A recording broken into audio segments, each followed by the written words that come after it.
도쿄올림픽을 코앞에 앞두고도 여전히 각국의 우려가 나오고 일본 내 부정적 여론이 커지면서 일본 정부가 언론 플레이를 시작했습니다. 한국 때리기로 지지율 상승 효과를 톡톡히 봤던 아베 정권과 같이 스가 정권 역시 한국을 이용해 언론 플레이를 시작하며 떠보기를 시작했는데요. 우리나라가 예상보다 훨씬 강한 태도로 일관하고 있어 이번 수작은 생각처럼 쉽게 통하지 않는 상황입니다. 먼저 일본은 문 대통령이 도쿄올림픽 개막식에 참석해주길 바라고 있습니다. 참석 의사를 밝힌 국가 정상이 얼마 되지 않는데 지리적으로 가장 가까운 나라의 정상마저 오지 않으면 체면이 깎이기 때문입니다. 그래서 아베 전 총리의 평창올림픽 참석을 운운하며 가는 정이 있으면 오는 정도 있어야 하지 않겠냐는 식의 입장을 보이고 있는데요. 국가 정상의 참석이 의무도 아니고 시국이 시국인지라 강요를 할 수도 없기 때문에 한국 정부가 원하는 것에 맞춰 한 걸음이라도 양보를 해줘야 방위를 고려해볼까 말까한 상황입니다. 그러나 일본 정부는 한국 정부가 원하는 것을 수용할 자세를 전혀 보이지 않고 있습니다. 정치적 부담이 크기 때문이죠. 실제로 한국은 방위를 조건으로 일본에 은근한 압박을 주고 있습니다. 대법원 판결 때문임이 뻔했는데 억지 핑계를 만들어내며 수출 규제를 단행해 한국에 막대한 타격을 입히려 했던 국가이기에 조건을 거는 것은 어쩌면 당연한 일입니다. 때문에 한국 정부는 문 대통령의 방일 조건으로 일본의 성의 표시를 요구하고 있습니다. 그도 그럴 것이 과거에서부터 그랬지만 수출 규제 이후 우리 국민들은 일본에 대해 더 높은 반감을 가지게 됐으며 최근 일본 올림픽 조직위원회가 만든 성화봉송 지도에 독도를 그려넣는 바람에 도쿄올림픽을 바라보는 시선은 더 싸늘해졌습니다.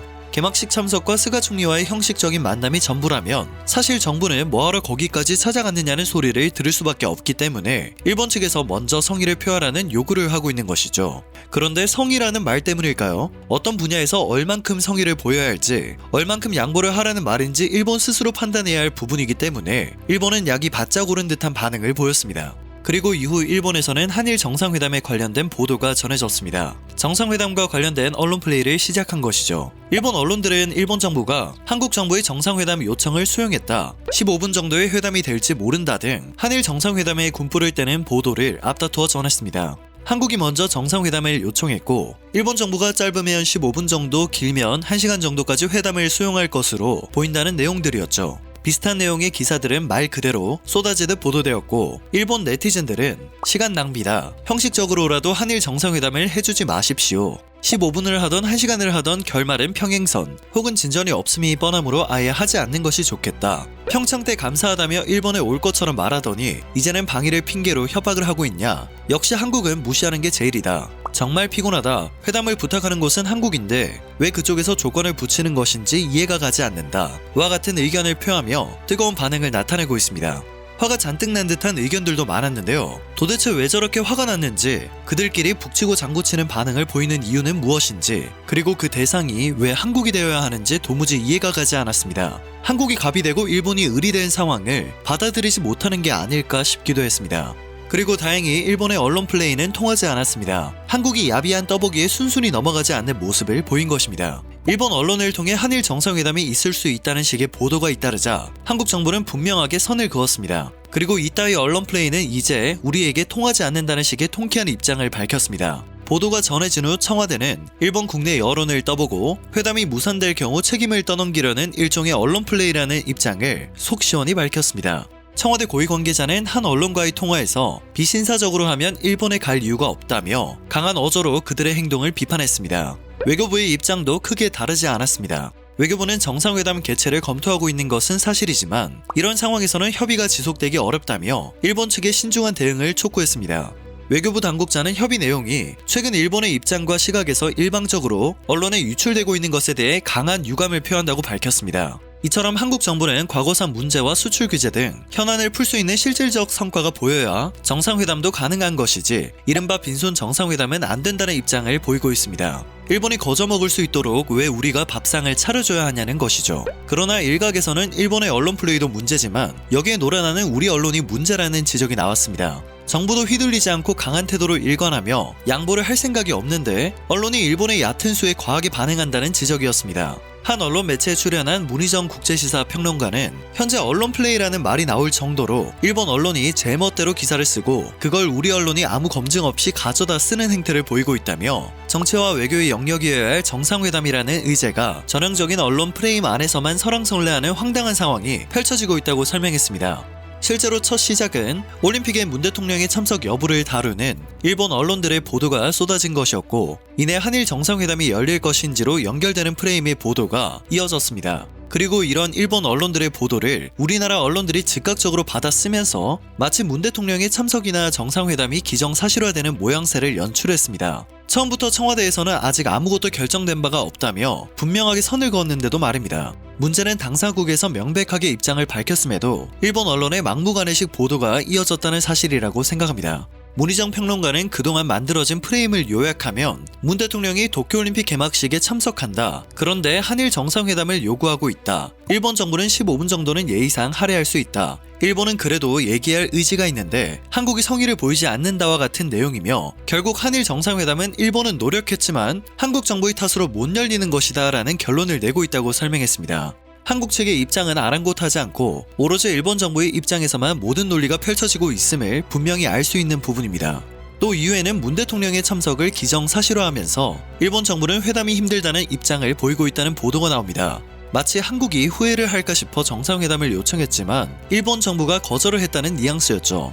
그러나 이철희 정무수석은 이미 지난달 17일 라디오에 출연해 이는 국내 정치용으로 일본 정부가 언론 플레이를 하는 것이라며 외교 파트너에 대한 예우를 지키라고 비판했고, 청와대도 내부적으로 그런 검토를 논의한 적도, 일본과 그런 협의를 진행한 적도 없다는 공식적인 입장을 밝혔습니다. 비열하게 다양한 언론 플레이를 이용해 한국을 떠보는 짓을 계속하고 있다는 것을 알 수 있었죠. 일본 정부가 정상회담의 선결 조건으로 계속해서 한국 정부에게 일제강점기 강제징용과 일본군 위안부 소송의 해결책을 가져올 것을 요구하고 있다는 점입니다. 한국은 일관되게 정상회담의 문은 언제든지 열려 있으니 일본 정부가 응하기만 하면 된다는 입장을 고수하고 있습니다.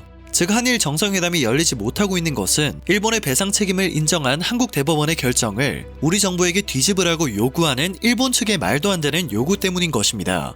한국은 역사적 문제뿐만 아니라 경제적 부분까지 당면한 여러 가지 문제에 대한 실질적인 해결을 위한 정상회담을 해야 한다는 입장을 보였는데요. 무엇보다 이에 대해 일본 정부가 관련 의제 설정에 대해서는 전혀 응하지 않으면서 의례적인 인사치레 정도의 정상회담만을 고집한다는 겁니다.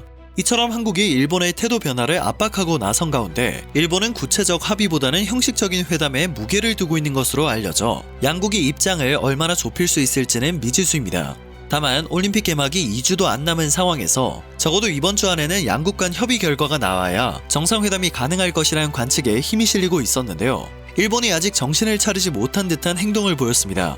언론 플레이에 선동이 되었으니 배는 게 없는 건가 싶기도 했는데요. 13일 스가 내각이 도쿄올림픽 개막을 앞두고 자국 국가안보를 분석한 올해 방위백서에 한국 방위당국의 부정적 대응이 계속되고 있다는 내용을 또 넣은 것으로 드러났습니다. 방위백서는 한국의 부정적 대응 사례로 지난 2018년 10월 한국이 주최한 국제관함식에서 우길기가 문제가 되어 자위대가 불참했던 것과 같은 해 12월 한국 해군 구축함이 자위대 항공기에 사격관제 레이더를 조준했다는 자신들의 일방적 주장도 예로 들었습니다. 심지어 한국 해군의 독도 주변 해역 군사훈련까지 문제 삼았습니다. 이 상황에서도 독도에 대한 부당한 주장을 강화하고 있는 것이죠. 일본 방위백서는 물가 수준을 고려한 한국의 국방비 소비 능력이 2018년에 506억 달러로 일본의 494억 달러를 이미 넘어섰다며 경계심을 드러내기도 했습니다. 이처럼 일본은 방위백서를 통해 한국의 대응을 부정적으로 평가하면서 이로 인해 한미일 협력이 손상될 가능성이 있다는 주장을 펼쳤습니다. 재차 대화를 거부하고 옹졸한 태도로 일관해오며 협력을 손상시킨 당사자가 저런 주장을 펼치고 있으니 황당할 뿐인데요.